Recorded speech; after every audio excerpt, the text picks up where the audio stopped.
E aí, meu amigo, tudo bem com você? Seja bem-vindo ao novo quadro no canal, onde eu vou estar trazendo o testemunho dos irmãos aí, a história que eles estão contando da sua conversão, ou milagre que aconteceu na vida deles, e eu já deixo essa pessoa como recomendação para você estar assistindo outros vídeos, ouvindo as pregações, estudo e aprendendo também com essas pessoas, porque eu vou estar trazendo pessoas de boas referências aqui nesse quadro.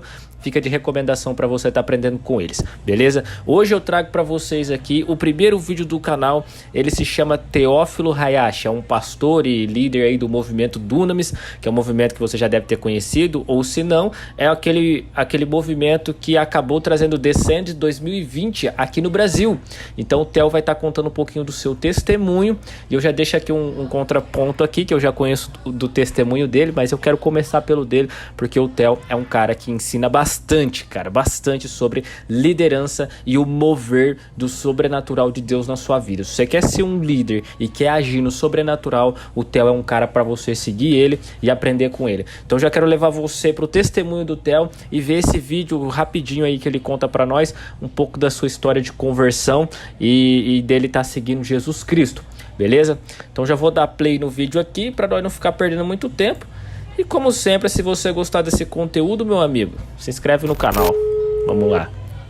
Então você está me escutando falando assim, Theo, é fácil você falar, você fez isso, fez aquilo, é fácil, mas você não sabe a condição na qual eu me encontro. Então deixa eu te contar um pouquinho hoje a minha trajetória. Eu vou contar rapidamente, então, conta. Muitos de vocês talvez já escutaram, mas para quem não escutou, eu nasci e cresci num lar cristão. Eu sou filho de pastor, eu sou neto de pastor, meus avós vieram como missionários para o Brasil, do Japão para o Brasil como missionários. É assim que minha família chegou ao Brasil. Então, quer dizer, eu cresci na igreja. Tudo que eu conheço é igreja, desde pequeno é igreja. Eu comecei a entender que tinha algumas coisas erradas na minha família. Tipo, com uns 4 anos de idade, eu comecei a entender que aquele homem, que era o meu pai, que era tão celebrado no culto, lá no domingo, quando era em casa, a gente tinha medo dele. As pessoas me perguntam, Theo, você cresceu sem pai? Eu falei, sim. Mas em algum momento você teve contato com teu pai? Eu falei, sim, eu tive. Eu era pequeno, eu tinha, 4, 5, 6 anos de idade. Quais são as memórias que você tem do teu pai? Quando eu penso no meu pai, a primeira memória que eu tenho do meu pai é pavor. Eu morria de medo do meu pai. Eu presenciei meu pai espancando minha mãe.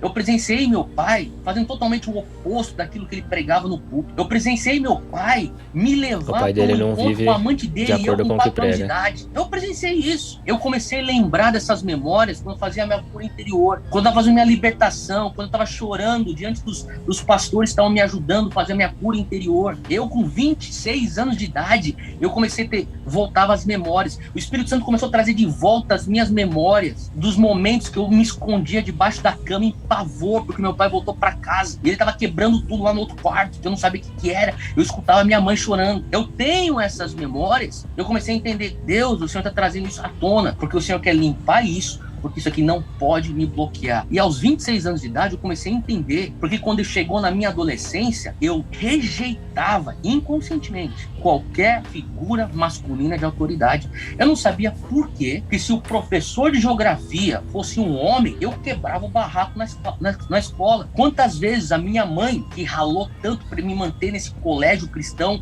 particular, tinha que ir para a diretoria e falar, por favor, não expulse meu filho. Porque se o professor fosse um homem, eu tinha inconscientemente falado para minha mãe, eu não sei porquê, mas eu brigava com qualquer figura masculina de autoridade, a tal ponto que quando eu cheguei nos Estados Unidos tive problema com a polícia por conta de uma conversa que eu tive com um policial bobo e eu não conseguia acatar a autoridade de figura masculina. Eu fui descobrir mais tarde, com 26 anos de idade, tinha a ver com coisas lá de trás e traumas. As pessoas perguntam, quanto tempo levou tua cura e libertação? Eu falei, cara, mais de 1 década. O Espírito Santo foi tratando essa ferida de paternidade no meu coração. Eu cresci com uma mãe que era ela é minha heroína. Uma mulher de Deus que me ensinou tudo que eu sei do Evangelho, minha mãe me ensinou. Eu lembro eu com 8 anos de idade, minha mãe abria a Bíblia na mesa de jantar, fazia com que eu lesse em voz alta, e ela ia fazendo perguntas doutrinárias. Então eu fui sendo ensinado Bíblia desde pequeno. Eu lembro que nas vésperas de escola dominical era domingo de manhã. Infelizmente as igrejas hoje nem todas têm escola dominical. Eu queria que todas as igrejas tivessem escola dominical, foi essencial para minha formação. A escola dominical foi importante na minha vida também, Eu lembro que domingo de manhã tinha escola dominical e sábado a minha mãe vinha e ela averiguava se eu tinha feito a lição de casa de escola dominical. E muita minha lição de escola dominical era copiar versículo. E quando eu tinha 8 anos, 9, 10, 11, 12 anos de idade, cara, é a última coisa que eu quero fazer, é copiar versículo. Hoje eu me encontro muitas vezes pregando no púlpito e do nada sai versículo de dentro de mim. E uma vez eu perguntei pro Senhor, cara, pai, isso aqui é muito doido. Eu não estava nem pensando, o Senhor pôs um versículo na ponta da minha língua. E o Senhor falou assim, não, você pôs esse versículo no teu coração com 10 anos de idade. E eu só trouxe de onde já estava. Então eu dou graças a Deus pela criação que eu tive. Você tem que ser cheio de Deus, cara, pra você poder minha mãe entregar depois. Uma pessoa assim com um senso de certo e errado muito forte. Eu lembro que às vezes minha mãe me levava para a escola e falava assim, não tem a ver só com você fazer a lição de casa. Agora que você recebeu as suas advertências, você vai lá e vai pedir perdão pro professor. Minha mãe ligava depois pro professor, ele foi pedir perdão? Não, ele tá tranquilo. Eu não quero saber se ele tá tranquilo, se ele fez a lição de casa. Ele pediu perdão, ele se humilhou e pediu perdão. Essa foi a criação que eu tive. Foi uma criação onde minha mãe me ensinou a ser responsável por mim mesmo. E nesse mundo, a primeira pessoa responsável por mim, eu vou ter que ser responsável pelas minhas próprias ações. E eu vou ter que prestar contas a Deus por isso. Agora, Deus me deu essa bênção dessa minha mãe que muitas vezes ela voltava tarde da aula ou liderando a igreja e fazendo reuniões com os líderes da igreja durante a semana. E eu lembro que ela chegava em casa, eu já estava quase dormindo, só que às vezes eu fingia que estava dormindo na minha cama, mas eu pegava minha mãe vindo, entrando no meu quarto, e ela impunha as mãos na minha cabeça e orava. Deus, que ele nunca se desvie dos seus caminhos e que ele nunca seja feliz fora da tua vontade. Essa foi minha criação, pela graça de Deus. Não tive uma boa experiência com meu pai, mas eu tive uma experiência que eu sou grato eternamente com a minha mãe. Agora, mesmo assim, aos 18 anos de idade, eu me mudei para os Estados Unidos para fazer faculdade e para jogar futebol. E quando eu estava lá, eu comecei realmente a ser cercado por pessoas que não tinham os mesmos valores do que eu. E foi aí que eu comecei a me desviar. Eu lembro que eu comecei a viver como qualquer universitário que não conhece Jesus. E mesmo nesse momento longe, sem estar no centro da perfeita vontade de Deus, mesmo assim eu carregava o temor de Deus. Eu falava, os meus colegas podem fazer isso aqui, eu vou com o pecado até aqui, depois daqui eu não consigo fazer. E eu lembro que o Senhor me encontrou, eu tinha 20 anos de idade, ele me encontrou numa balada de uma maneira sobrenatural. Eu não estava sóbrio. E o Espírito Santo veio, cara. Ele me rodeou, eu fiquei sóbrio imediatamente numa balada lá na Flórida, em Tampa, na Flórida. Saí correndo pro banheiro, joguei água na minha cara, o Espírito Santo falou pra mim, eu não te criei pra isso, você foi feito pra algo muito além disso. Cara, eu tive um encontro com o Espírito Santo no meio da balada, cara. E quando eu saí de lá, eu falava assim, Deus, o que eu faço agora? O que eu faço agora? A única coisa que eu pensava é, eu tenho que sair desse lugar, esse ambiente aqui é sujo, eu tenho que sair desse lugar. Eu não pertenço nesse ambiente. Eu saí, peguei a chave do apartamento do amigo meu, onde eu tava. Quando eu pisei o pé pra fora da balada, cara, eu escutei dentro do meu peito. As pessoas perguntam, como é que você escutou? Eu falei assim, eu não sei como te explicar, mas parece como uma voz audível interna. Eu não sei como que é isso. Só sei que é a maneira de explicar. E a palavra de Deus que veio pra mim foi YWAM. YWAM é Jocum em inglês. Eu nunca tinha ouvido falar de Jocum, cara. Eu saí correndo, fui na casa do meu amigo, peguei a chave, né? E entrei no computador, botei no Google, Jocum, comecei a pesquisar, e daí o Senhor começou a falar comigo.